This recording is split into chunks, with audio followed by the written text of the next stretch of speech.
Setelah itu apa? Ayat-ayat Cinta. Wow. Hanung ya? Iya, Sutradaranya ya? Mas Hanung.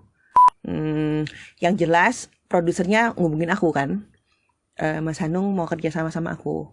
Dan di situ pertama kalinya aku bertemu dengan seorang Hanung Bramantyo gitu. Yang waktu pertama kali ketemu tuh gue deg-degan sumpah. Apa Hanung Bramantyo gitu ya. Deg-degan gitu. Terus sampai ketemu beliau tuh aku inget tanpa sadar gelas tumpah. Aduh ya Allah, malu banget gue.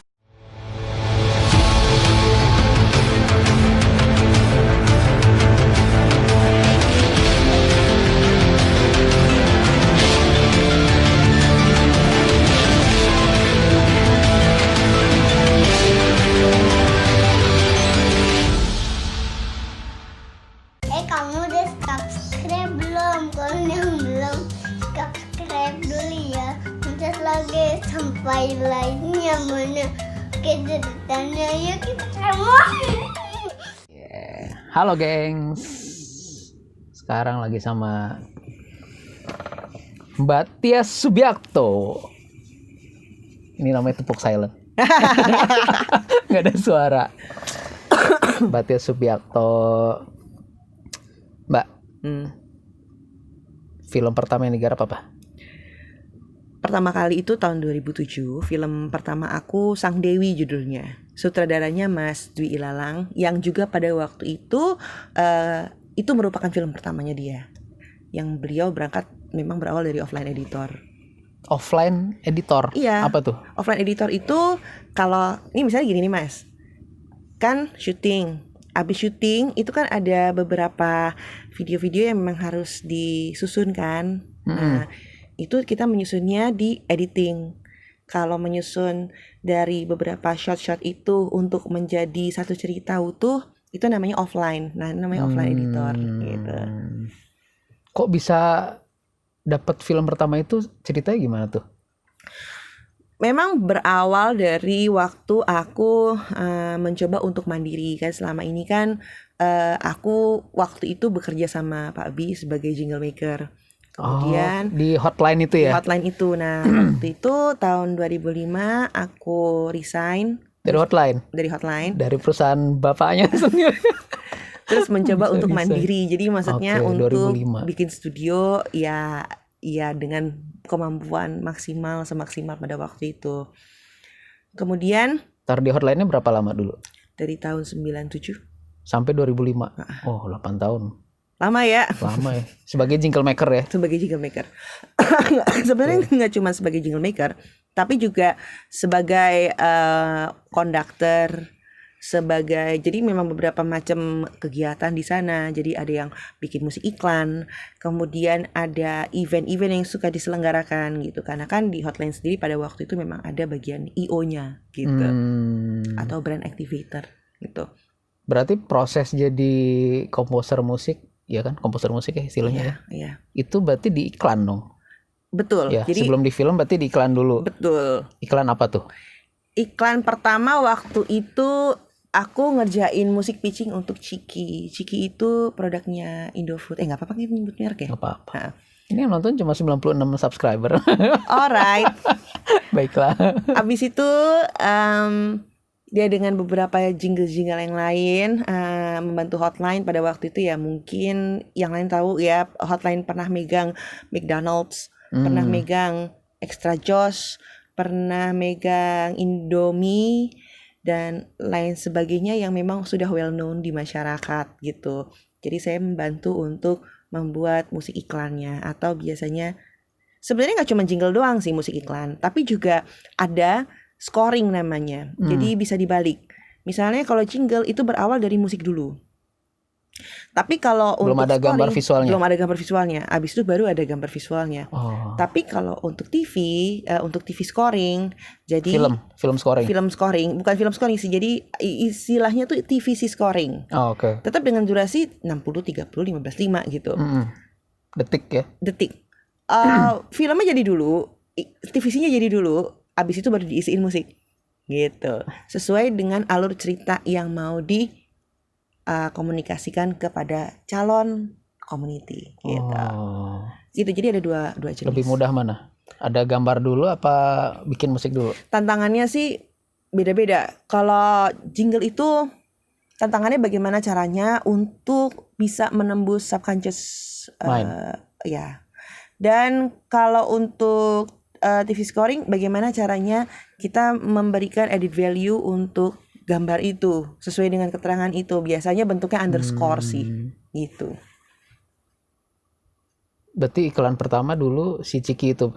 Tapi itu untuk pitching sih. Jadi kalau iklan pertama yang tayang, itu untuk pitchingnya. itu untuk pitching. Nah kalau untuk yang tayang, aku sempat bikin ID station untuk TPI, Televisi Pendidikan Indonesia pada waktu itu kan. Itu kalau nggak salah. Bikin apanya itu? Bikin musiknya, jinglenya, gitu. Bumper gitu, bukan? Iya ID station waktu itu Pak Biakto memang membuat beberapa versi, terus musiknya dibikin dulu, baru abis itu dibikin gambarnya gitu. Yang extra josnya Gitorolis? Itu bukan. enggak, itu Torabika ya. Torabika. Nah, itu kalau Bate juga? Bukan, itu aku masih kecil, masih sekolah dasar gitu. Nah, terus lanjut ya Mas ya. Jadi abis bikin musik jingle dan apa segala macam berbekal itu aku berani dari tahun 2006 membuka studio sendiri. Abis itu dengan kemampuan yang maksimal. Studio di sini? Ini studionya? Awalnya nggak di sini, awalnya di Prapanca. Jadi awalnya di Prapanca, kemudian ya dengan bentuk yang sangat sederhana sekali karena memang aslinya ruko. Terus saya dapat beberapa job iklan, alhamdulillah teman-teman masih ingat saya gitu. Jadi saya masih dapat sampai akhirnya tahun 2007 karena kita bentuknya ruko kan. Iya. Jadi ini sebelah studio, sebelah sini ada kantor yang lain. Nah, kebetulan kantor lain ini punya ownernya itu penasaran. Kok ada studio sih? Ada suara musik, tapi nggak bocor kan suara musik keluar? Dengan cukup tidak bocor karena pada waktu itu karena sesederhana ini sih Mas. Kan kalau ini kan akustiknya udah yang benar-benar yang masuk ruangan sebelahnya udah rada vakum tuh tadi. Nah, itu makanya. Nah, kalau ini enggak, ini aku nggak ada studio booth sama sekali, tik vokal booth sama sekali. Terus udah gitu akustiknya itu dari horden Blue Drew yang tebal. Sama itu nggak buat telur Yoi, itu di atas tuh. Terus kalau misalnya mau take karena emang nggak ada ruang take sama sekali gitu, ya udah kita matiin tuh speaker ampli-nya, terus udah gitu kita pakai headphone masing-masing gitu. Biar nggak ada apa? Biar nggak. Hiss bukan? Nggak, biar nggak bocor suara ininya gitu, suara yang dari speaker gitu. Sebegitunya sih perjuangan awal gitu. Kayak indie banget gitu ya. Indie habis. Habis itu memang kantor sebelah itu kenal sama Mas Dwi. Mas Dwi itu memang pada waktu itu lagi mau bikin Sang Dewi itu gitu. Terus dia baru tahu di studio itu tuh ada aku gitu. Terus ditanyain, kalau bikin musik film mau nggak gitu. Ya mau. Itu perusahaan dong. apa sih ruko sebelah itu? Bidang apa? Kalau nggak salah dia itu ada IO-nya, terus ada desainnya, agensi gitu bukan pokoknya. Kayaknya bukan agensi sih. Ataupun kalau misalnya agensi dia BTL sih Mas. Gitu. Mungkin ya. BTL mungkin. Apa? Below the line. Oh, kirain Bunga Citra Lestari. Iya Allah tolong. Jadi udah kan, abis itu ketemu sama Mas Dwi. Pokoknya aku dibayar berapa aja mau, yang penting masuk dunia film. Karena menjadi penata musik film itu cita-cita aku di kelas 3 SD. Jadi the moment is there gitu. Iya. Udah kan? Terus first milestone ya. Bener-bener first milestone banget. Walaupun memang memang sayangnya memang kurang begitu booming, tapi setidaknya the positive way-nya adalah Sang Dewi adalah jadi pembuka pintu bagi aku masuk dunia perfilman ini gitu. Setelah itu apa? Ayat-ayat Cinta. Wow. Hanung ya? Iya, sutradaranya. Iya, Mas Hanung. Dan itu juga benar-benar surprising, Mas Hanung. Itu Mas Hanung dapat dari mana? Kok bisa ingin musiknya Mbak Tia? Yang jelas produsernya ngubungin aku kan. Mas Hanung mau kerja sama aku. Dan di situ pertama kalinya aku bertemu dengan seorang Hanung Bramantio gitu. Yang waktu pertama kali ketemu tuh gue deg-degan sumpah. Saya juga yang ini deg-degan loh. yang gemeteran apa Hanung Bramantio gitu yang Iya, iya, deg-degan gitu. iya. Terus sampai ketemu beliau tuh aku inget tanpa sadar gelas tumpah. Aduh ya Allah, malu banget Itu gue. 2008 ya. 2008. Sebenarnya akhir 2007 karena kan tayangnya 2008 waktu itu. Oke. Akhir Berarti nggak 2007. lama dari Sang Dewi itu dong? Nggak lama. Langsung ces Apa gitu. satu produser itu? Beda PH, beda produser. Nah di Eta Cinta itu aku juga baru ketemu seorang Manoj Punjabi yang aku kagumi gitu. Dan akhirnya kita memang bekerja bareng gitu. Pada waktu itu istilahnya nih, kalau istilah zaman now tuh I am newbie gitu kan di sini gitu. Jadi Rookie. ember. Jadi ya udah aku berusaha ngikutin flow-nya gitu. Yang waktu itu awalnya musiknya benar-benar apaan sih ini, musiknya organ tunggal banget kayak gitu. Bukan like tune tapi kan. Bukan, tapi organ tunggal aja gitu. Tapi ternyata dari situ yang bikin surprise adalah pada waktu itu Eta Cinta penontonnya kalau nggak salah 3,6 juta. Itu benar-benar tinggi banget. Dan buat aku ini benar-benar alhamdulillah ini anugerah banget karena aku menangani film yang menghasilkan 3,6 juta penonton. Dan itu Rosa ya? Nyanyi. Itu Rosa. Soundtracknya juga Teh Meli kan sama Kak Anto. Dan buat aku it's a blessing. Berarti memang aku diterima di dunia perfilman ini gitu. Loh, musiknya kan Melly Goeslaw. Jadi gini, bedanya apa sama musik komposer? Oke, kalau Teh Meli dan Kak Anto itu membuat satu dua lagu yang memang merepresentasikan cerita itu. Bentuknya udah musik jadi? Bentuknya atau lagu. masih draft gitu? Jadi bentuknya lagu dengan vokal gitu. Nah, kalau aku bertanggung jawab dari frame zero, istilah produksinya frame zero nih. Dari detik 0 sampai ujung credit title, musiknya aku semua yang tata gitu. Jadi apakah ini harus dibikin musiknya, ya aku bikin. Buat bikin rasa di film itu ya? Yes, itu sebagai added value dari dramatic content si film gitu. Yang bikin tung teng itu dari siapa? Itu soundtrack sih. Oh, itu soundtrack. Itu dari Teh Meli. Iya, itu dari Teh Meli sama Kanto. Tapi aku mesti mempergunakan sebaik mungkin karena itu kan adalah aset. Aset dari si film itu, soundtrack itu kan. Jadi aku mempergunakan sebaik mungkin, aku aplikasikan ke setiap adegan. Yang tentu sih kan waktu itu kan memang soundtracknya ada 4 biji gitu kan. Jadi masing-masing melodi itu harus aku aplikasikan ke setiap tokoh gitu. Jadi melodi tema. Jadi tokoh punya melodinya sendiri? Ya. Jadi kalau tokoh ini muncul tuh melodi ini tuh untuk dia gitu ya? Yes, begitu. Wah, sampai ke situ ya? Sampai begitu seperintilnya gitu. Dan itu selama 2 jam. Kan filmnya memang kontennya durasinya 2 jam. Iya. Yang nentuin melodi ini untuk tokoh itu siapa? Aku. Oh, bukan arahan sutradara atau produser gitu ya? Enggak, aku. Tapi tetap atas persetujuan sutradara dan produser. Jadi saya maunya nih tiap tokoh ini tuh nanti ada melodi ini untuk dia nih gitu ya? Iya, itu aku. Gitu, karena pertanggungjawabannya sampai situ. Gitu. Begitu, Mas. Setelah itu Setelah itu ya menyusul film-film lain. Udah berapa sih sampai sekarang? Kehitung nggak? Hitung 2 tangan nggak? Kagak. Apa 4 tangan ya berarti? Hitung berapa tangan ya? 3,5 tangan lah. 3,5 tangan lebih. Dari 2007 sampai sekarang 2020. 13 tahun ya. 13 tahun udah. Hampir setahun 3 lah ya kalau di rata-rata ya. Sempat ada satu momen di mana 1 tahun itu aku bikin 12 musik untuk 12 film. 13 malah sampai film. Iya, musik film. Sampai sempat ada satu director gitu ya, satu sutradara itu ngegodain aku gitu. Tahu nggak ngegodainnya gimana? Apa tuh? Bu, stripping film ya, Bu. Dia ilah. Kagak, ini emang biasanya begini. sinetron gitu. Iya, ini stripping film kan, stripping sinetron gitu. Itu semuanya di sini. Memang studionya pindah-pindah. Jadi waktu itu setelah dari Prapanca karena masa kontraknya habis, aku ngontrak di Wijaya Kusuma. Loh, kalau pindah gitu kan berarti setnya diubah lagi. Iya, dirubah lagi. Tapi pada waktu itu memang aku punya cukup modal untuk pindah. Dan punya cukup modal untuk bisa membangun akustik sendiri. Pada waktu itu kenapa sih kepikirannya bikin studio sendiri gitu di luar rumah gitu, karena biar karuan gitu. Rumah ya Fokus rumah, ya, iya biar fokus. studio tapi ya rumah tempat juga kan? kerja. Ini Akhirnya rumah juga kan? dan akhirnya studio juga. Oh, akhirnya studio juga.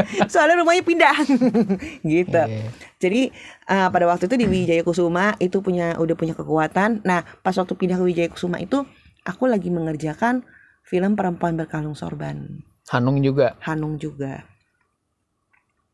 Tahun berapa sih itu? Tahun 2008-an lah, pertengahan akhir kalau nggak salah deh. Tapi memang sebelum Perempuan Berkalung Sorban juga aku juga sempat mengerjakan beberapa film. Ya 2 filman lah gitu. Yang paling tinggi jumlah penontonnya film yang mana? Kalau yang paling tinggi jumlah ya Aita Cinta, Habibie Ainun. Habibie Ainun 1, 2, 3.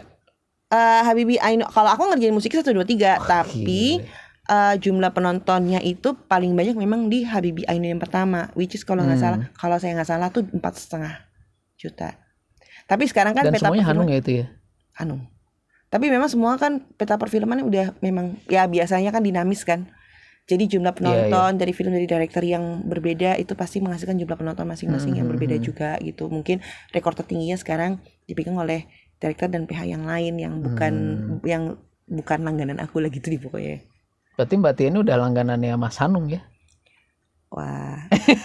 Dari tahun 2007 akhir sampai sekarang yang sampai udah tahu udah tahu semuanya. Kalau misalnya Mas Hanung punya treatment yang seperti ini, oh ya udah I know what to do gitu. Kalau misalnya aku lagi ngambek, Mas Hanung tahu oh ya Tia lagi ngambek gitu, lagi galak, ada apa Bo gitu. Lagi bad mood itu ya. Bad mood gitu. Terus begitu kalau lagi Mas Hanung lagi panik, aku juga tahu gitu yang karena udah lama kerja bareng. Udah lama tahu selaknya berarti. Coba tadi Mas Oksan ngitungin berapa? Dari tahun 2007 sampai sekarang. 13 tahun kan? Berapa? 13 tahun ya. Terakhir tuh akhir tahun lalu aku mengerjakan Habibie Ainun 3 sama Mas Hanung juga. Terus ngerjain apa lagi sama Mas Hanung juga sampai kalau misalnya lagi Mas Hanung lagi pengen nyoba musisi lain, ya udah kalau nunggu nama aku juga ya udah nggak apa-apa, Mas, aku tergantung treatment filmnya gitu. Cuman ya gitu sih. Oh aku juga sempat kerja bareng sama Mas Hanung Sultan Agung, Sang Pencerah. Sang Pencerah waktu itu kisah tentang Kiai Haji Ahmad Dahlan. Kemudian Soekarno. Terus Menebus Impian, terus kayaknya banyak banget Mas. Kalau sama Mas Hanung mah udah tak terhitung lah. Dibanding direktur lain tuh paling banyak sama Mas Hanung memang gitu. Pecah telurnya si itu ya, Sang Dewi itu. Berterima kasih pada siapa sutradaranya? Dwi Ilalang. Kemana sekarang? Sekarang dia juga masih produksi sih Mas. Cuman aku belum ya agak lost contact gitu. Tapi terakhir beliau memproduksi film horor gitu. Kalau nggak salah ya gitu. Tapi setelah itu aku belum tahu sih Mas Dwi kemana. Mbak Tia genre selalu drama? Ada horor pernah nggak? Horor pernah. Apa tuh? Ada apa ya? Udah lama banget Mas, 2008-2009. Terus ada lagi Ular Tangga. Ada lagi. Ular Tangga apa komedi? Oh, enggak, itu horor. Ular Tangga tuh film horor. Oh. Jadi komedi. Terus Congklak enggak ya? Ada lagi Nyai, ada lagi Arwah, gitu-gitu deh pokoknya kalau film horor mah begitunya. Itu enggak serem apa bikin ini? Ya serem juga sih. Jadi begitu habis ngisi gitu kan, begitu diplek gitu, dimainin langsung panggil. Merinding. Kak, Neng temenin mama. Gitu, langsung begitu kita. Itu kan artinya begitu mau bikin musiknya baru film doang kan? Iya, jadi film udah jadi tapi. Film udah jadi udah lock. Jadi posisinya memang kalau kita bilangnya picture lock gitu. Jadi ya udah sudah lock, sudah posisinya editingnya udah beres lagi. Pokoknya udah beres aja. Udah di lock sama produser sama director. Habis itu baru ke aku musiknya kan gitu. Sama biasanya itu ke penata musik, penata suara, sama ke kalau visual tuh untuk online editing. Jadi kayak ada color grading di situ. Apakah ada CGI di situ? Apakah ada kayak gitu-gitu sih? Tapi kalau udah masuk sini kan berarti semua udah beres. Kalau masuk sini semua udah beres. Walaupun kadang ada juga yang ini belum, aku belum yakin bagian sini. Tapi yang bagian yang udah beres itu bisa aku kerjain. Si director ikut nggak? Director ikut, kan tanggung jawab director sampai terakhir film itu. Jadi dia mendampingi di sini gitu pembuatannya. Diminta untuk datang preview. Terus Terus ngasih notes. Aku kalau didampingin sama director, apalagi kalau yang ganteng, mungkin lama-lama jatuh cinta. Nah itu yang repot. Jadi ya udahlah, aku biar bikin dulu ya, nanti biar terus nanti kalau udah jadi, udah ready, yuk sini preview sama aku gitu, kayak gitu. Berapa lama untuk satu film biasanya? Satu film biasanya sekitar 1-2 bulan.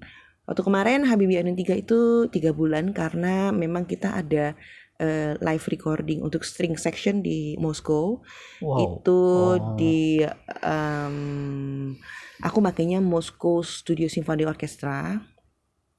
Harus di sana ya? Memang langgananku di situ. Jadi setelah untuk Soekarno, orkestra? ya untuk orkes. Jadi waktu itu pertama kali my first experience itu di Soekarno di tahun 2013. Untuk pakai orkestra? Iya. Itu kalau itu aku memang langsung datang ke Moskow. Aku langsung ketemu sama music kontraktornya, terus ngebahas tentang teknis. Ya udah, itu jalan. Mereka biasanya rekaman cuma 2 hari. Kenapa di sana paling bagus emang di situ? Buat aku Di sini nggak ada permainannya itu memang masih representatif untuk sebuah feature film. Gitu. Di sini memang bagus, tapi mungkin bagi aku memang harus butuh semacam developing yang lebih, dan sementara waktunya tidak mencukupi gitu Mas. Nah jadi akhirnya karena di sana bisa cepat. Gitu. Toh anyway di sana memang tinggal mainin aja kan, dan begitu mainin it is exactly seperti apa yang aku mau gitu. Kita jadi Mbak Tia ngasih not baloknya gitu ke sana. Kasih not baloknya. Terus nanti aransemennya mereka yang ngatur? Enggak, jadi awalnya aransemennya itu kita yang ngatur kan. Aransemen, komposisi konduktornya berarti ya? Enggak juga. Jadi gini. Jadi kan bentuk aransemen itu kan termasuk komposisi musik kan. Nah, itu didengar dulu sama sutradara sama produsernya. Habis itu kalau sudah approve semua, aku kasih ke orang transkrip. Biasanya dia akan menerjemahkan ke score. Score itu maksudnya yang isinya not balok gitu yang untuk konduktor biasanya. Misalnya kayak violin 1, violin 2, viola, cello, kontrabas, oboe, ini apa segala rupa, segala macam instrumentasi yang ada di situ.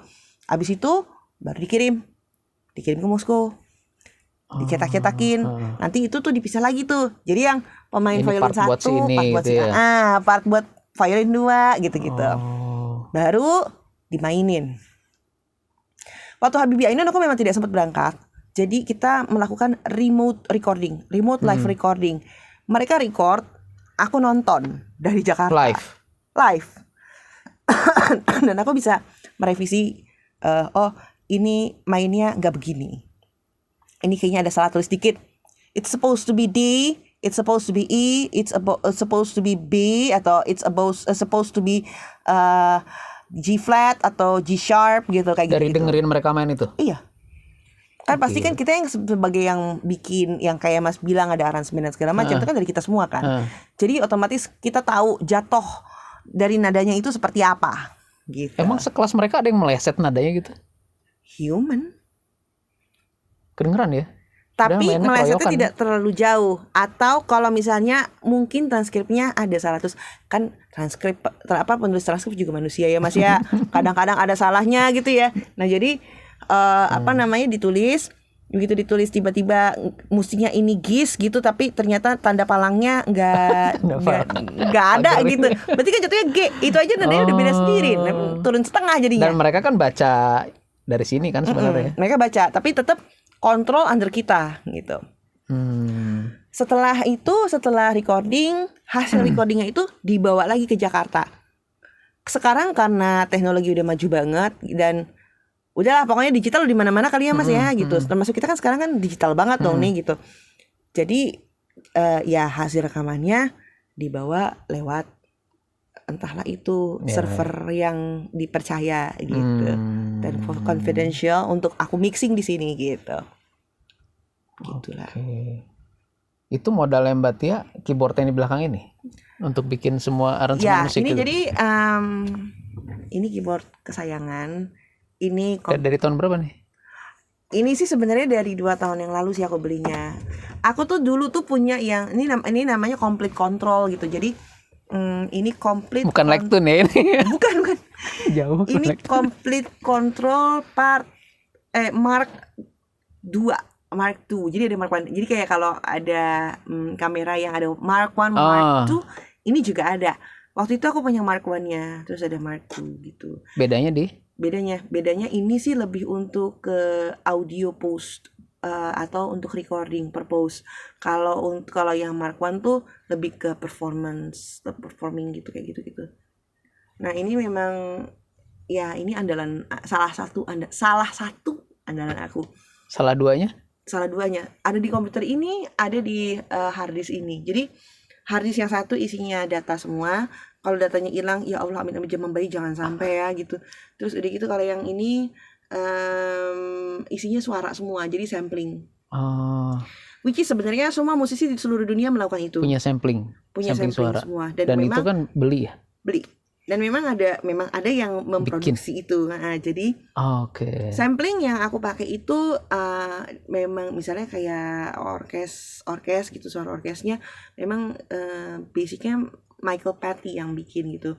Dia memang merecord itu semua di Barbara Streisand Studio Los Angeles, dan itu benar-benar dibikin sedemikian rupa, terus akhirnya aku pakai gitu. Suara cipratan air yang gitu-gitu aja. Kalau itu bagian ya? Sound effect itu memang itu dijual, tapi itu sound effect. Kalau aku kan lebih ke musiknya, jadi kayak sound library, violin, viola atau piano gitu.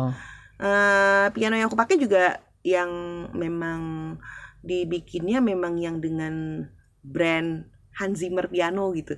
Hans Zimmer itu film score komposer yang sangat dilihat oleh film score komposer yang lain di dunia. Jadi maksudnya nanti suara piano itu udah kayak pianonya merek ini gitu ya? Keluarannya itu. Iya, ada itu juga yang spesifik. Misalnya aku mau piano Steinway, ya itu ada di situ gitu.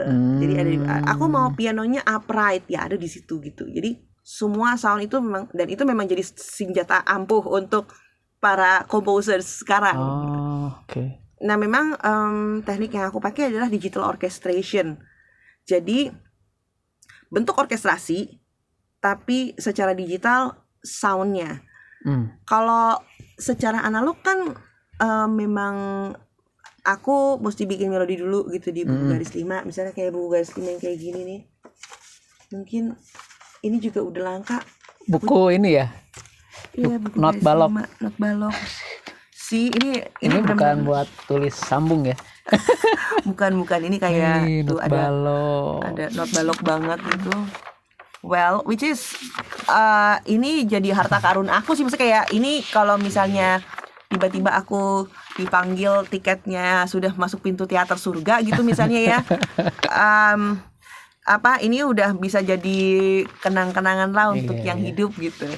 Untuk untuk mungkin ya karena apa ya, karena ini ada not baloknya, terus ada intellectual propertiesnya juga di sini gitu kan kan.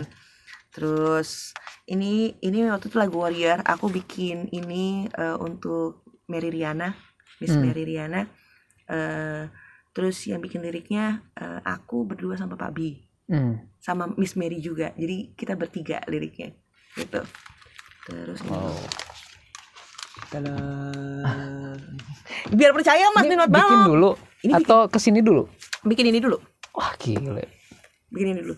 Sebenarnya lirik dulu. Ini abis itu situ gitu Mas. Berarti dari sini udah kebayang nada ya? Iya, udah kebayang nada. Kan ada musisi yang langsung main. Ada yang buta not balok kan, ada juga kan. Bahkan aku misalnya kalau aku disuruh nyanyi pun aku nulis nih, pada waktu itu aku memang lagi mengerjakan satu pekerjaan yang aku mendingan gue yang nyanyi deh gitu kan. Ya udah, aku tulis aja not baloknya. Ini not baloknya. Gitu. Pelajaran sekarang masih ada nggak itu? Masih ada, cuma ini SMP dapat begini nih. Sekarang udah lupa. Kayaknya SD SMP atau SD masih dapat nggak? SD zaman sekarang Mas? Nggak tahu ya. Kalau zaman dulu mah SMP, SD belum kayaknya ini. Iya, kalau zaman dulu SMP bener. Aku SD udah Mas. Udah. Waktu itu aku udah.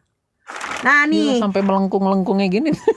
Mas Oksan kan waktu itu ikut acara Indonesia Spicing Dong. Iya. Kan? Yang Oke. pakai angklung itu. Ini not balok. Wih, ini sejarah nih. This is tuh silahkan baca sampai bawah kalau bisa baca. Bu. Nih, ini liriknya. Aku tulis ulang, abis itu aku tulis not baloknya. So I can sing this. Itu atau aku bisa bikin musiknya gitu. Sejarah nih Mas. Sejarah itu. Gitu. Ya inilah pokoknya awalnya memang aku tumpahkan dari sini. Entah itu aku dapatnya melodi dulu atau aku dapatnya chord dulu. Misalnya ini ada chord. Nah, terus atau misalnya kalau aku lagi nggak megang alat nggak megang ini sama sekali, aku ambil handphone aku pencet yang buat ngerekam tuh audio recording. Audio recorder, terus aku nyanyiin aja, nyanyi gitu ya. Ya udah. Habis itu begitu sampai studio aku dengerin terus aku tulis. Tetap nulis dulu ya. Tetap tulis. Terus udah gitu aku chordnya ke sini, chordnya ke sini. Oh ya udah chordnya ke sini. Ya udah aku tulis juga sih chord. Ini tuh nada apa chord? Kalau yang ini chord. Kalau yang tadi nada. Kalau yang jadi gini. Kalau chord kan banyak tuh sekali mencet. Nih, jadi kalau yang ini nada nih. Satu-satu soalnya ya. Satu. Kalau ini chord. Oh, atasnya itu Jadi kalau E minor. Kalau ini tuh nada nih. Ini nada. Kalau ini E minor, A gitu ya. Gitu. Jadi begitu deh. Indonesia Spacing dulu dari mana mulainya?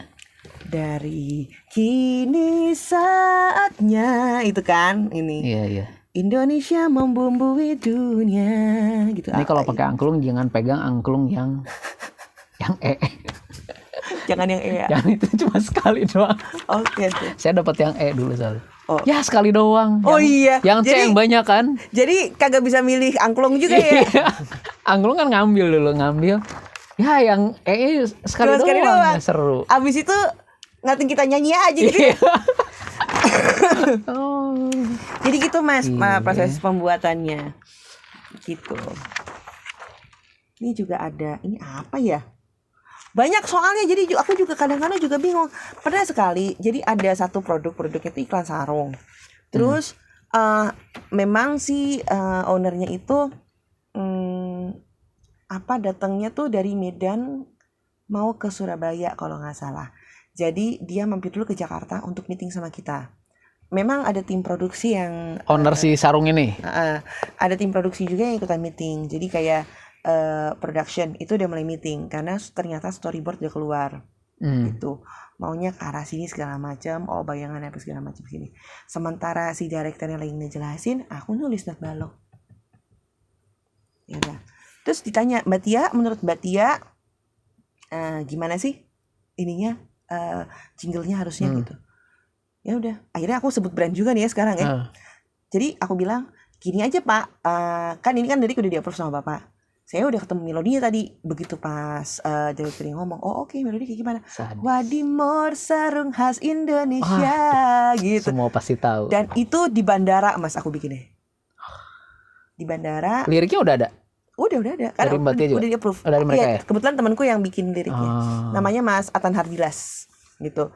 Terus ya itu begitu dibikin ya pokoknya lagunya begitu Pak. Berarti melodi nanti disesuaikan sama lirik itu ya? Iya. Harus pas di tiap suku katanya gitu ya? Iya.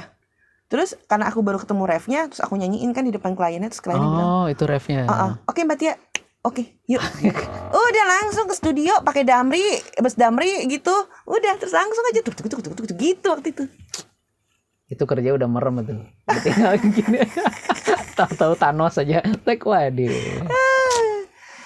Gitu Mas, jadi ya memang beberapa experience. Makanya aku bilang kalau misalnya Mas Oksan nanya antara jingle sama TVC scoring itu tantangannya lebih berat mana? Semua tantangannya tersendiri kayak gitu tuh. Tapi rentangnya biasanya dikit-dikit ya. Rentang untuk kerja ini nggak kalau jingle itu biasanya semingguan lah gitu. Kecuali kalau memang aku lagi padat banget gitu, berarti memang harus nunggu antrian. Sinetron nggak? Pernah nggak sinetron? Sinetron aku sekarang tidak mengambil. Mungkin ada yang lebih expert untuk bisa sinetron. Kayak stripping tiap hari itu ngerjain. Kayak temanku memang ada beberapa temanku yang specialized untuk sinetron, dia expertise di situ untuk musik sinetron. Aku tidak mengambil ke arah situ. Aku memang mengambilnya ke arah feature film. Tapi aku memang lagi coba yang baru kemarin, yang anime kemarin. Aku Anime Jepang gitu ya. anime Jepang itu aku juga Apa sih baru judulnya itu? entah itu huruf kanji. Soalnya huruf Aku juga kanji aku juga semua. tidak memahami apa itu, tapi yang jelas kalau ditanya experience-nya, memang suatu kehormatan gitu baru bisa bekerja sama dengan sutradara Jepang Ini internasional yang pertama ya. internasional pertama. Wow. Terus udah gitu bisa membuat mereka puas gitu, sutradaranya puas, produsernya Udah puas. selesai? Udah selesai. Tinggal ada beberapa editing aja, tapi tidak signifikan. Untuk di konsepnya sih mereka suka banget gitu. Ya alhamdulillah gitu. Aku nggak tahu ya kalau kata orang. Teasernya ya udah Mbak Tia ya? Udah Teaser ya, udah aku share kan trailernya. Nanti lihat di YouTube-nya di Facebook-nya Mbak Tia ada ya? Ya ada, betul.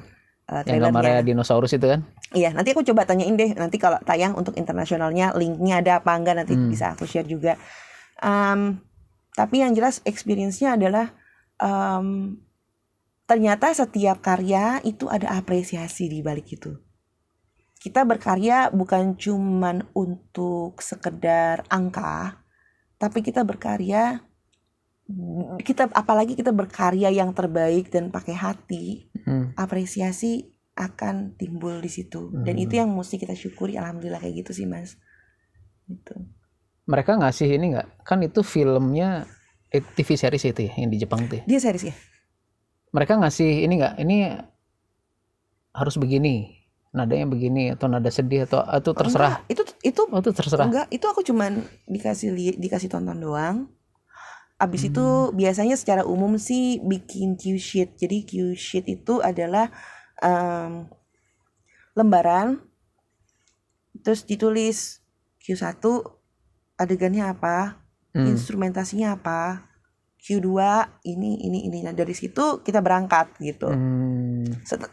Setelah di-approve sama director, berarti director udah bilang, oke, bacanya bener kok. Jadi membaca cerita saya tuh bener gitu maksudnya. Kan director itu tugasnya kan tell the story. Nah, musisinya ini membantu untuk director, gitu ya? Director itu benar-benar menyampaikan ceritanya itu secara proper dan baik gitu. Jadi ya memang semua harus dengan persetujuan director. Itu kan di intronya ada suara suling Jepang gitu ya? Apanya? Iya kan? Iya. Itu tuh maksudnya pakai yang tadi library itu fungsinya itu ya? Iya, ada juga di library-nya. Makanya waktu saya denger suling Jepang nih dapat dari mana nih suara, ternyata yang begini-begini ya. Iya. Tapi memang ini sih, memang ini first experience banget bisa kerja sama. Maksudnya mungkin kalau iklan aku sering gitu, misalnya kayak sama director Malaysia, director Singapura gitu, atau director Australia cuma sekali-sekali. Tapi ini benar-benar yang director Jepang yang pertama kalinya yang memang bikin anime gitu, yang buat aku ya itu benar kata Mas Oksan, pengalaman masuk dunia internasional, which is kalau menurut tumpeng kehidupan yang aku bikin, tumpeng kehidupan. Iya memang umur segini memang aku punya cita-cita mau go internasional gitu. Ya begitu dapat kesempatan ini, alhamdulillah sih gitu. Bermusik dari umur berapa emang? 3 tahun. Wah, 3 tahun. Kita bisa apa 3 tahun? Udah main 3 tahun? Iya, belajar musiknya. Ya dong, sama aja kan main musik, belajar musik sama kan. Kan kalau belajar juga mesti dimainin kan. Udah main rapih kapan? Main rapih umur 7 tahun. Tapi dengan tingkat kesulitan beda-beda ya. Main yang rapih banget, yang bisa sesuai dengan kuping penonton.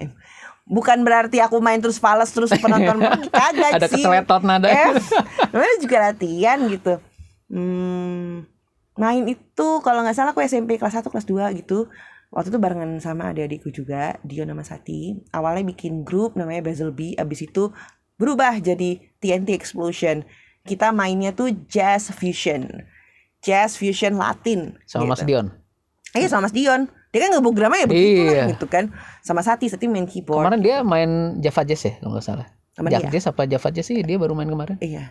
Java Jazz. Ya? Java Jazz kalau nggak salah sekitar agak-agak mendekati akhir tahun. Kalau Java Jazz memang di Februari Maret. Saya lihat tuh di Instagramnya dia. Oh. Itu. Oke. Gebuk panci. Gebuk drum. Gitu. Jadi terus udah gitu waktu itu aku SMP kelas 3, si Dion itu SMP kelas 1, Sati itu kalau nggak salah masih SD kelas berapa ya? 5 kali. Kebayang nggak? Aku tuh SD kelas 6, Sati tuh SD kelas 1, Mas. Jadi ya agak susah ngitungnya, emang jauh juga sih 5 tahun. Nah, tapi memang kegiatan band kita itu dari SMP, SMA sampai kita transform dari tahun 98 menjadi TNT Orchestra itu memang cukup lumayan. Aku sendiri juga lagi berpikir gitu, apa TNT Explosion kan punya banyak lagu-lagu walaupun memang jazz sih dan instrumentalis semua. Apa di aransemen ulang ya gitu, terus dijadiin digital gitu, digital konten gitu supaya mungkin yang kepengen tahu TNT Explosion tuh kayak gimana bisa dengerin lagunya. Dulu itu kita itu mainin lagu tuh 8 menit. Aduh, masih kalah sih sama Dream Theater. Dream Theater kan lagunya 21 menit kan, ini 8 menit gitu. Ya tapi seru sih, menyenangkan. Justru itu malah basic banget untuk aku untuk oke, saya ajak ini dunia musik gitu. Karena music is in my blood gitu. Berarti kalau bikin kan tadi nulis dulu ya. Berarti nada tuh kan udah di dalam semua nih, dalam kepala. Kayak orang teriak aja berarti udah tahu nadanya ya. Kadang-kadang kalau misalnya kepikiran kerjaan itu gitu, aku tidur itu nada, mimpinya. Ya Allah, masa gue mesti melek sih, mesti bukan not balok gitu. Kayak gitu sih. Kayak misalnya orang teriak, tahu nggak nada dia apa tuh? Tuh teriak tuh dia di A tuh. Oh gitu. Kadang-kadang iya, tapi mungkin sekarang soalnya udah sampai kan nulis dulu daripada main dulu kan. Tapi mungkin sekarang seiring berjalannya waktu ya kan kita sudah semakin makin matang. Semakin matang ya. Semakin matang. Terus memang beberapa perfect pitch-nya masih agak kurang, tapi sih sebenarnya nggak terlalu hilang-hilang banget sih gitu. Tapi kalau misalnya setiap hari berhubungan sama musik sih harusnya perfect pitch sih gitu. Misalnya orang lain, bukan aku ya maksudnya. Kadang-kadang aku juga suka kalau emang lagi keluar agak-agak ininya gitu ya, agak-agak gilanya. Misalnya bunyi AC, oh ya udah bunyi AC di E, klakson di A gitu. Pintu ini gitu kayak gitu. Itu namanya perfect pitch sih kalau di istilah musik gitu. Pernah sih aku begitu. Aduh, batuknya fals nih. Kayaknya naik 1 crest. Oh, sekarang yang perfect pitch kayak gitu itu anakku si Kandi. Kandi sekarang SMA ya. SMA kelas 1 dia. Dia otodidak belajar musik. Sebenarnya dia itu ada basic musik. Aku kan sempat ngasih sekolah musik. Dia majornya violin, terus piano, terus dia juga vokal kan. Jadi 3 itu. Jadi di sekolah musiknya. Enggak, masuk sekolah musik. Sekolah musiknya waktu itu namanya dulu Yayasan Musik Internasional, sekarang namanya Art School. Dia ada di Wisma Subud, YMI ya. Saya lihat di itunya kemarin Tumpeng Kehidupan tuh. Ini YMI apa strip? Oh, kalau itu YMI-nya beda.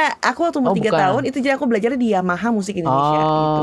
Nah, kalau yang YMI yang ini Yayasan Musik Indonesia itu beda banget. Nah, makanya akhirnya mungkin karena nggak tahu sih aku karena apa, tapi dia memang berubah, transform menjadi Art School. Jadi mungkin juga yang mana? Sekolah musik yang si Neng.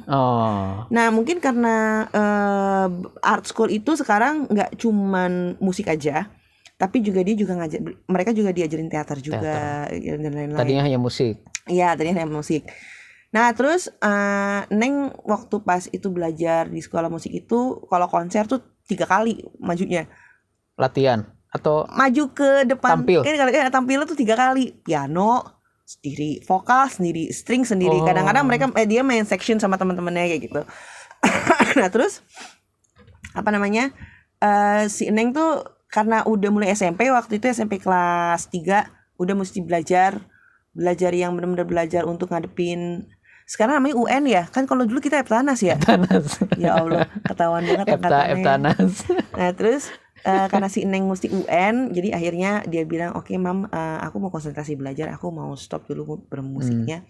Maksudnya untuk belajar musiknya, tapi bermusiknya masih, karena dia waktu itu cita-citanya kepengen SMA-nya IPA. Dia paling senang matematika. Terus keterima sih SMA-nya di salah satu SMA di Jakarta Selatan, memang di IPA gitu. Tapi tetap bermusik. Jadi dia itu hobinya malah justru dia itu lebih benar-benar yang lebih ngulik dari mamanya. Dia tuh punya laptop, dia buka tuh laptop, dia buka GarageBand, terus udah gitu dia pakai gitar dan dia belajar gitar otodidak. Udah basicnya violin sama piano ya. Terus dia pakai gitar, terus nanti dia lama-lama diambil violinnya, dia isi sendiri itu violinnya. Terus dia Terus nyanyi digabung-gabungin? sendiri. Ya, digabung-gabungin. Gitu. Dia udah mulai begitu tuh dia. Terus nanti ada drum, ya udah dicari aja suara drumnya. Kalau itu kayak emaknya. Gitu. Berarti udah ngedit sendiri ya itu ya? Udah Yang kayak nge-record itu tuh, sendiri Don't segala Stop macam. Me Now tuh. Iya, kadang-kadang Yang ada 9 kotak dia semua. Oh iya benar-benar itu Keren itu itu. iseng aja gitu padahal.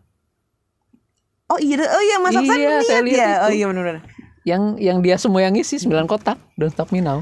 Cuman aku juga nggak nyangka gitu kalau anakku yang satu itu tuh pemalu gitu ternyata gitu. Jadi kalau misalnya Neng tuh bisa ayo gini.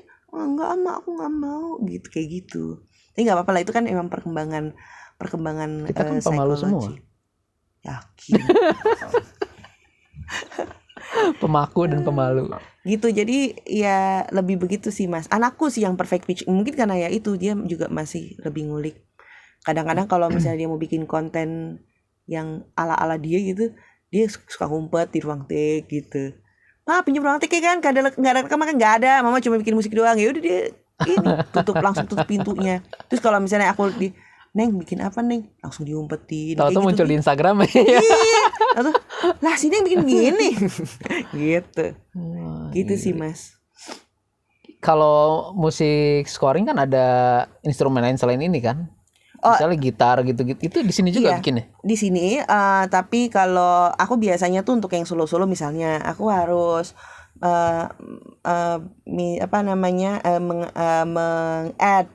menambahkan violin solo gitu misalnya. Ya aku panggil pemain. Oh, walaupun bisa di sini. Walaupun bisa di sini, tapi aku nggak mau. Human touch-nya ada di situ gitu. Walaupun ada library untuk violin gitu ada juga ya. Iya, kecuali Tapi kalau emang keadaannya kepepet, nggak waktunya juga nggak memungkinkan, ya udah stud di mesin. Gitar itu aku paling nggak mau sih kalau pakai mesin. Walaupun Pasti- hampir real juga suaranya ya. Pasti aku di sini pakai yang benar-benar asli, pemain asli. Pernah pakai siapa? Aku paling sering pakai Mas Faisal Fasya. Dia itu keren banget main gitarnya. Terus Untuk ngisi melodi gitu ya? untuk ngisi melodi, untuk ngeritem juga gokil banget. Terus kalau lagi kalau lagi akustikan itu dia juga bersih gitu, bersih banget. Terus siapa lagi ya, Mas Denny Casmala, aku juga pernah pakai di film Wedding Agreement. Siapa lagi ya, Mas Kadek Rihardika, waktu itu aku pakai tapi tahun 2012 kalau nggak salah, 2011-2012. Itu waktu itu aku bikin musik untuk film Hafalan Sholat Delisa. Ya waktu itu aku jadi nominee untuk Asia Musik. Pacific Film Festival, iya. Musiknya jadi Best Music nominee gitu. Wow. 2012 di Makau waktu itu. Tuh Mas Kadek Rihardika. Terus siapa lagi? Kayak main gitar mah banyak kali ya. Banyak banget yang aku pakai. Jubing Gitu. nggak? Siapa Jubing itu siapa? Jubing gitaris, Oh, belum pernah. tapi dia klasik. Oh, klasik. Boleh juga sih. Kalau ada nomor kontaknya boleh Mas. Kali aja. Kan di YouTube banyak dia, Mas Jubing. Oh gitu Mas Jubing ya. Nah terus kalau untuk violin aku biasanya pakai Biga, namanya Giovanni Biga. Dia sekarang S2 konservatori di Berlin kalau nggak salah. Waktu Aita Cinta 2 aku pakai Orang Biga. Indonesia. Indonesia, muda. Dia dapat beasiswa Jerman untuk main. Sekarang dia punya trio sekarang. Sekolah musik. Enggak ya? Kuliah. Oh, kuliah. Kuliah konservatori itu benar-benar tingkatan tertinggi dari sekolah musik gitu. Oh. Gitu. Kalau musik daerah gitu ada? Musik daerah ada. Gamelan gitu pakai ini atau Ada yang pakai ini, ada yang live. Jadi waktu pas pengalaman aku sang pencerah aku pakai live semua. Waktu itu aku nge-hire satu studio supaya satu set gamelan tuh masuk semua. berarti nggak di sini ya? Enggak. Nggak cukup ya? Nggak cukup di situ mah. Empet-empetan. Kalau ini emang bener-bener yang gede banget, terus udah gitu ya di ini aja gitu, gamelannya ditaruh di situ segala macam. dimainin beberapa pakem. Jadi Hmm. kayak ada apa sih biasanya pakemnya, ada ular apa gitu, pokoknya gitu deh. Itu kan Sang Pencerah soalnya udah beberapa belas tahun yang lalu, jadi aku juga agak lupa. Tapi aku belajar di situ tentang musik etnis, etnomusikologi. Terus dan pada waktu itu musik yang dimainin tuh kayak memang style Jogja gitu, karena memang hubungannya sama kesultanan kan gitu. Tapi jangan khawatir, waktu itu Soekarno, aku pernah bikin musik untuk Soekarno yang versi internasional. Waktu itu Mas Hanung minta, ada Sundanya, kan Bu Ingrid Sunda Oh ya. iya. Jadi aku pakai kaca pisuling. Terus waktu perpisahan Live itu, main live ya. live. Oh, itu di sini. Soalnya cuma 2. Cuma kecapi sama suling sama sinden. Gitu. Nembang lah ya, kidung ya. Gitu ya biasanya kalau Sunda mah ya. Gitu. Ada kidungnya ada juga. Aku tuh juga sampai gila ya ini. Ya benar-benar Bisa gitu ya. bisa begitu. Kita tuh musik Indonesia tuh benar-benar kaya banget loh Mas. Dengan berbagai macam ini ya, dengan berbagai macam suku, dengan berbagai macam lifestyle. Dan aku baru tahu gitu dari yang senior bahwa lifestyle itu adalah budaya gitu. Jadi semua yang menjadi lifestyle, yang menjadi habit gitu, itu adalah budaya gitu. Dan alhamdulillah aku bersyukur bisa menjadi orang Indonesia karena ternyata Indonesia itu punya musik-musik yang kaya banget gitu. Mungkin dibandingkan Apalagi dengan yang negara lain. daerahnya banyak Iya, banget ya. banyak banget gitu. Gitu. Tapi biasanya kalau yang kelokalan gitu di film banyak kepake nggak? Banyak banget Mas. Di film berarti ya? Ya itu hafalan sholat jadi se-Aceh. Oh iya. Terus Sang Pencerah Jogja. Terus ada lagi salah satu film. Aku malah pakainya Melayu Deli deh kalau nggak salah. Apa Deli ya Serdang. itu? Jadi Serdang kayaknya. Nggak tahu. Di Pokoknya Sumatera Sumatera itu Utara. kan generalnya Sumatera itu kan memang Deli kan, Melayu Deli kan. Walaupun spesifiknya aku juga kurang mengetahui gitu ya. Memang aku harus belajar lagi gitu untuk itu. Tapi itu menarik untuk mengulik gitu. Terus Aisyah Biarkan Kami Bersaudara itu NTT. Oh. Aku sempat pakai Sasando. Sasandonya yang beneran Yang ada di daun 5.000 lontar itu. bener gitu. Gitu pada waktu itu aku sempat ngawinin Sasando sama violin solo sih. Gitu. Magic. Ya, gitulah. Sekarang lagi garap? Sekarang lagi ada garap salah satu film. Aku belum bisa sebut judulnya. Direkturnya? Sutradaranya Mas Herwin Novianto. Nanti next juga ada satu film lagi. Ada juga film yang lagi jalan. Udah 3 film. Jadi, Tahun ini 3 film? No. Jadi tahun ini tuh ada kurang lebih 4-5 film lah udah. Launchingnya di beda-beda kan? Beda-beda. Kan beda PH. Oh beda PH. Gitu. Ada satu PH barengan gitu nggak sih? Maksudnya barengan gimana? Joint production? Satu PH tapi filmnya 2 gitu.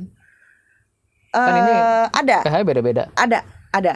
Satu PH 2 film ada. Gitu. Tapi mereka membiarkan aku menyelesaikan satu film dulu, abis itu nanti dikasih film baru gitu. Soalnya kan film pasti ada deadline-nya kan? Oh iya. Kalau kelewat deadline yang ada diomelin produser aku. Dia kamu telat banget gitu. Ini fungsi 3 monitor di belakang apa? Oke, jadi ini tuh sebenarnya aku pakai digital audio workstation namanya Nuendo. Terus ini Udah nggak pakai cool edit gitu ya? itu mah lawas banget ya. Lawas. Terus ini tuh isinya Apa? track Software apa? Nuendo. Oke. Dia keluaran Steinberg.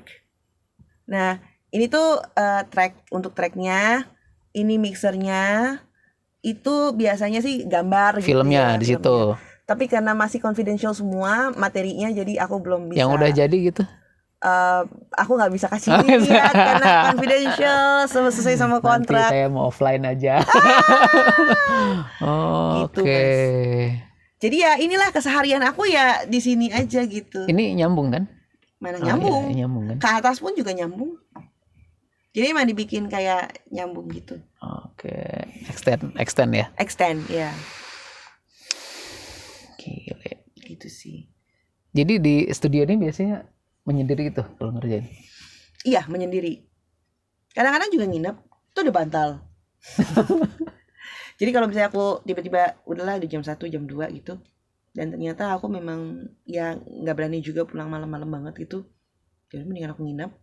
Terus besok abis sholat subuh, ya udah aku kerjain Kerja lagi. lagi. Kebayang bikin yang film horor gitu. Ya gitu deh. Main dong. Udah malu. Ternyata sama kayak anaknya.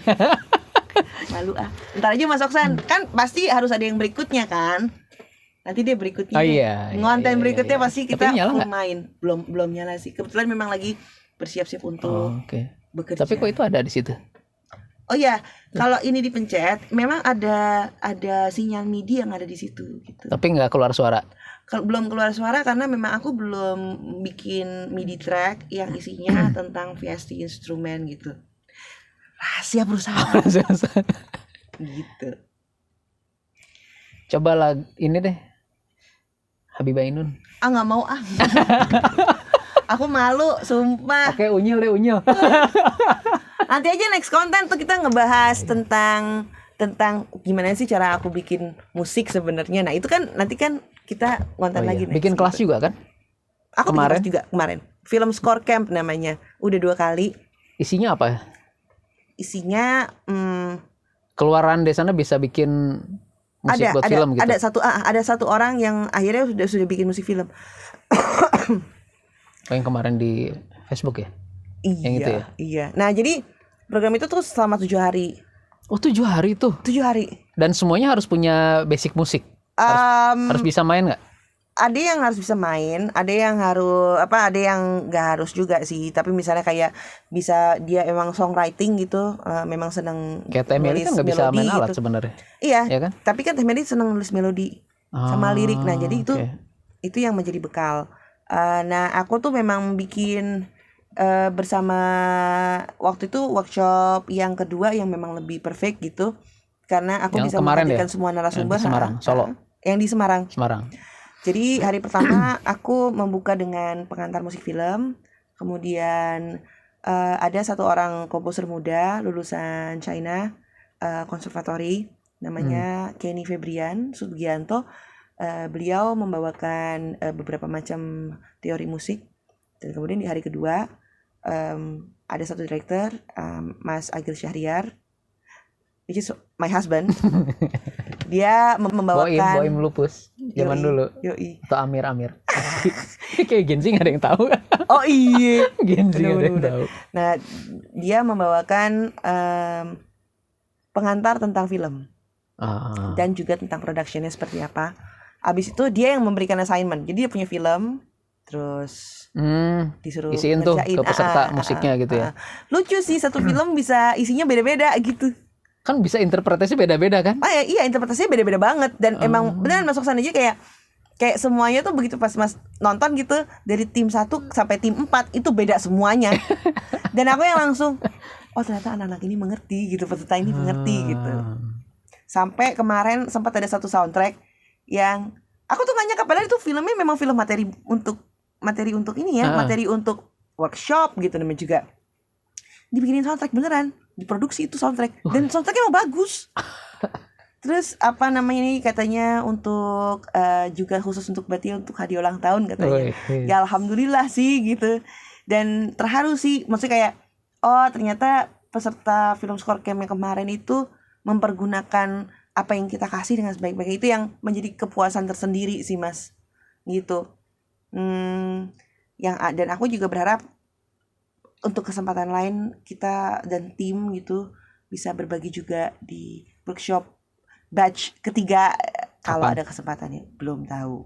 Itu bikin sendiri atau undangan?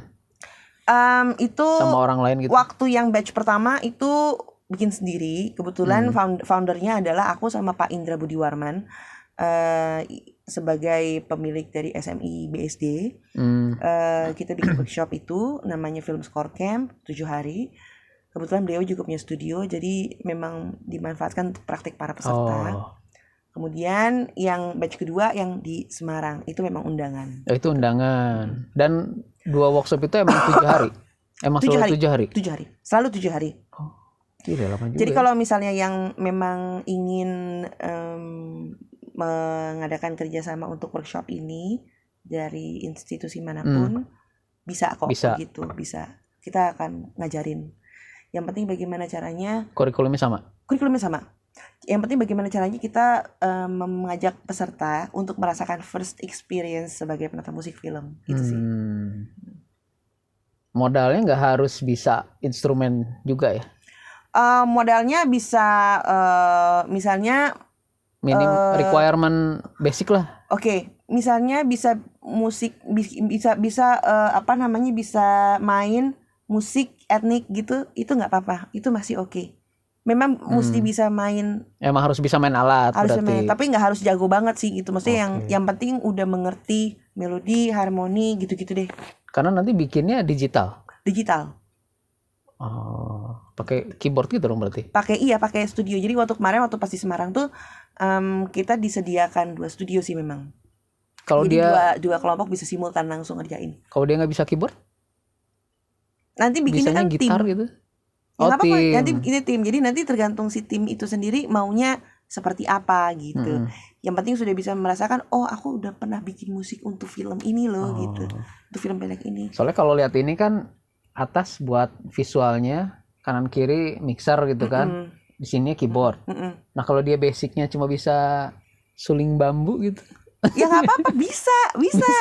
Kan nanti tergantung musyawarah si kelompoknya kan. Misalnya maunya suling bambu pakai gitar, itu bisa banget Mas. Yang penting bisa menambah added value dari dramatic content dari film yang di.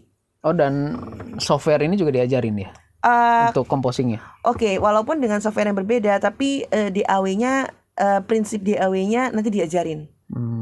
Misalnya kayak Mas Kenny kan memang pakai Logic, aku pakai Nuendo gitu. Jadi tapi walaupun pakai Logic, dia ajarin prinsip si digital audio workstation-nya. Dan di workshop itu ada software yang dipakai. Sebelumnya kita memang mesti bertanya dulu disiapinnya DAW-nya di sana apa. Jadi biar bisa kita selaraskan aja dengan kurikulum yang kita kasih gitu. Nah, kalau misalnya ada spesial, pokoknya harus bikin film sendiri, memang kita akan membuatkan film khusus untuk batch yang akan dijalankan. Jadi kayak kemarin waktu batch 2 kita memang bikin film pendek 8 menit, Di Manakah Cinta judulnya. Kemudian dari situ udah mengalami proses offline dan segala macamnya. Habis itu setelah selesai kita akan kasih di credit title nama tim dan nama peserta. Jadi sesuai dengan dengan nama pesertanya yang ikutan itu. Terus nanti pas lagi assignment dibagiin semuanya. Itu film tapi tanpa musik. Jadi kita nggak ada referensi sama sekali, terserah mau ngapain gitu kayak gitu. Berapa orang sih workshopnya itu? Terakhir waktu batch 2, jadi batch 1 itu 7 orang. Karena memang masih pertama kali dan kita juga masih dipstick kan. Kita juga masih mempelajari. Batch kedua itu sekitar kalau nggak salah 35 orang deh. Wah, banyak langsung 5 kalinya gitu ya. Langsung 5 kali. Dan satu grupnya nanti jadi berapa? Dia 4 grup masing-masing. Ya 35 ya dibagi 8 aja. lah ya. Kayak gitu. 8-9 orang. Gitu sih. Banyak juga ya. Iya, karena kesempatan untuk bikin musik filmnya 1 hari cuman. Dikasih kesempatannya masing-masing kelompok. Makanya nanti 9 orang itu lah mikirin ya saya mau apa gitu ya. Gitu. Nah, makanya jadi kalau misalnya memang ada institusi lain yang kepengen nyobain film score camp, nggak apa-apa, silahkan. Nanti kita bisa ngobrol gitu Mas.